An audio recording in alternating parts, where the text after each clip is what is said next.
It's 95 million years ago during the Cretaceous period of Earth's history, and you are hiking through a flat, expansive riverland to try and get close to a colossal, crested dinosaur. You're looking for Spinosaurus, the newly described Spinosaurus mirabilis, the astonishing spine lizard. It's the Cenomanian age, the first age of the late Cretaceous epoch. It's a calm, still morning, and the air is oppressively humid. There's a smell of algae and brine in the air, and small insects fly incessantly. You couldn't have chosen a hotter day, being almost exactly on the equator during the greenhouse Cretaceous Earth, and your soaked, sweaty clothes stick to your skin. This place, located in present-day Niger at the Farak Formation, is an inland ecosystem, hundreds, maybe even 1,000 kilometers from the furthest ocean. This landscape is an expansive riverway that glitters silver in the morning sun. The river is tidal and brackish, and flows slowly. It's part of a greater network of saline lakes, parent rivers, and smaller tributaries that meander across this endless wild landscape. There are mangroves behind you, with tangled root systems that look stranded in the low tide. It's flanked by expanses of mud, where seasonal flooding inundates the land. At high tide, all of this would be an underwater world of wonderful fish, but for now, the water levels have receded, and small orange crabs dance between mangrove roots that stick up like little fingers. Further back beyond the mudflats are high hills, heavily forested areas of conifers and magnolias, and bristling tree ferns.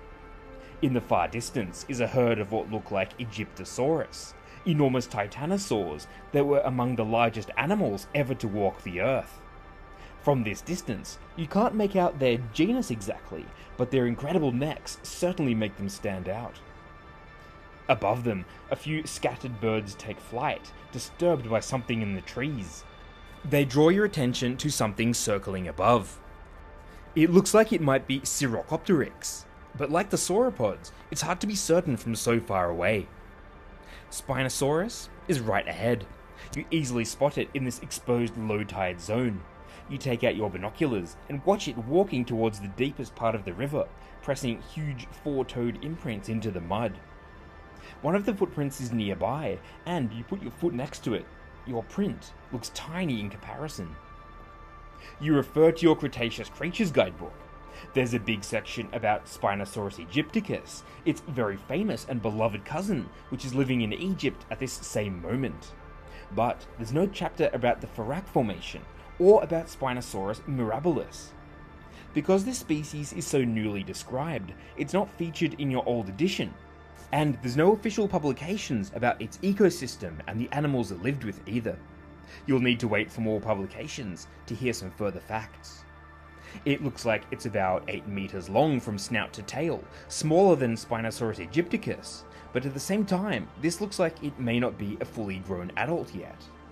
The top of the sail is as high as a giraffe, and if you stood next to it, you'd only reach to the top of its leg. Its head is elongated, with interdigitated teeth that are spaced apart. When it closes its mouth, they interlock like a crocodile's jaws, perfectly adapted for catching extremely large fish. But the distinguishing feature of this animal is its tall, scimitar-shaped crest, half a meter tall, brightly coloured and covered with keratin. It's most likely for display, and so is its spectacular sail. This is an incredibly beautiful animal, and with that ornamentation, a showy one as well. You dare to walk closer, heart thumping as you push your luck without much cover to hide behind. It approaches the water's edge where a group of enormous crocodilians lay in the shallows. Spinosaurus mirabilis wades into the water, a little too close to the crocodiles, and they react to the interloper with open mouths and a display of teeth. Spinosaurus doesn't care much. After all, it's one of the largest terrestrial carnivores in the history of life on Earth. Meanwhile, one brave crab decides to challenge the Spinosaurus as well, holding its claws up in an audacious, but completely unnoticed, challenge. It immerses itself in the slow-moving river, like a massive heron on the hunt. This is your chance to get closer. You run for a bit, taking cover behind a tangled-up bunch of mangrove roots. This Spinosaurus is an accomplished fish catcher. It has access to large bodies of water like this river, But without an ocean nearby, it was not swimming freely in the open oceans. Instead, it was likely a powerful hunter wading through shallow water. Spinosaurus has moved to deeper water, where its height and weight still give it an impressive presence. It stands completely still and stares at the water. Large fish are her specialty, and there's a few fish groups in Cretaceous Africa that might be to her taste. Before publication of more Farak Formation fauna, we could speculate that Spinosaurus ate similar fish to Spinosaurus aegypticus. In the brackish waterways of this river, there might be Morsoneid coelacanths like Morsonia, an unbelievable 5-meter long colossus that could comfortably fill a standard parking space. There could be lungfish like Retodus, sawfish-nosed rays like the impressive Onchopristis, hybodont and squalicorax sharks, and ray-finned fish like pycnodonts like Coelodus, and crossognathiforms like Paragnogmius. She tries to strike at something slow-moving. A hybodont is lifted out of the water, clamped together by those cone-shaped teeth. Absent-mindedly, you interlock your fingers as you watch, trying to recreate its elegant tooth arrangement. The shark is small, and Spinosaurus throws its head back in one single swallow and keeps fishing. The mosquitoes are hungry here, and you swat one against your arm, causing a loud slap that carries over the water. Spinosaurus, still completely still as a statue, angles its head slightly, and its eye catches yours. Like those sauropods, maybe it's time to move on.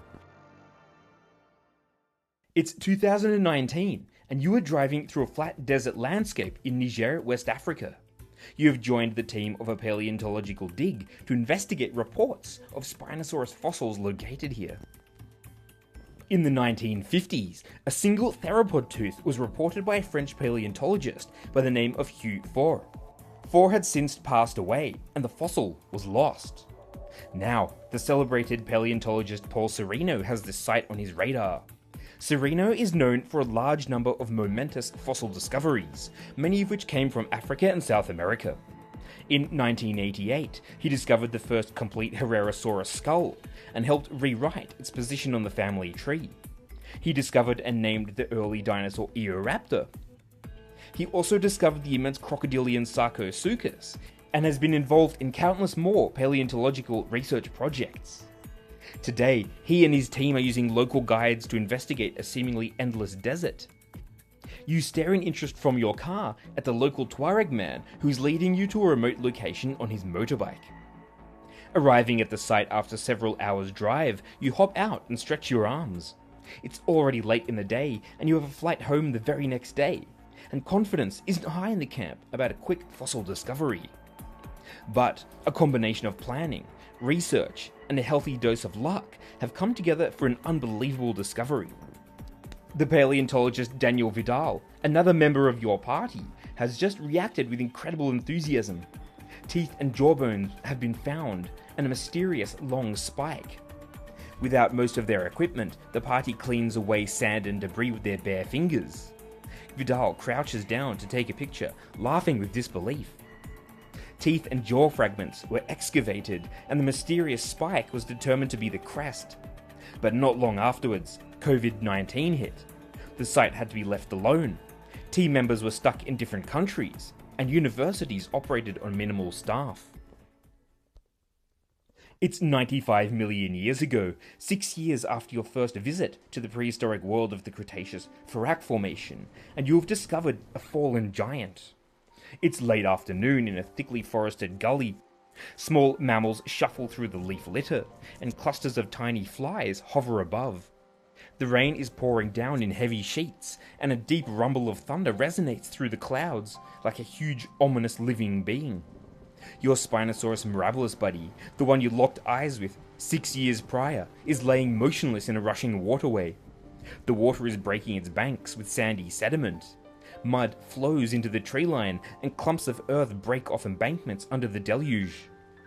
Her time is up, like every organism that ever existed before the present day. Whether it's by disease, injury, or something else, we'll probably never know what happened to this animal. She's being covered by sediment as quickly as the water moves.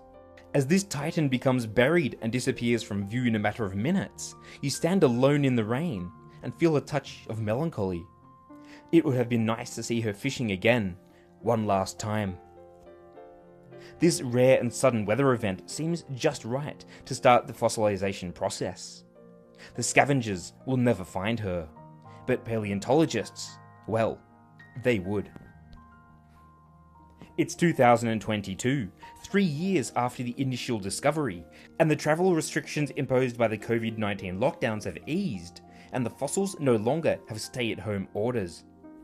Work resumed on Spinosaurus mirabilis, CT scanning was done on collected fossils, and another expedition to the desert yielded the tip of the snout and 2 more crests, confirming it to be a feature of the new species. All up, 29 authors have the honour of describing Spinosaurus mirabilis. The gravity of the fossil find allows us to draw several important conclusions into Spinosauridae. The debate of whether or not they were oceanic swimmers or shallow water waders now appears to strongly support the wading model. The crest is of particular interest. What was it used for? For now, this is just the first chapter in the story of Spinosaurus mirabilis. Just as dinosaur fans, including myself, were enthralled by the discovery, we eagerly await the next chapters in this story. Did you know that Ginkgo Traces now has a Patreon? If you sign up, you'll be able to watch videos ahead of official release, vote in polls. You can download selected digital art and prehistoric postcards, and the top tier have a shout out at the end of each video. Thanks to everyone who already signed up, and a shout out to my first Longisquamas. And as always, if you're interested in learning about the worlds of deep time, make sure to like and subscribe.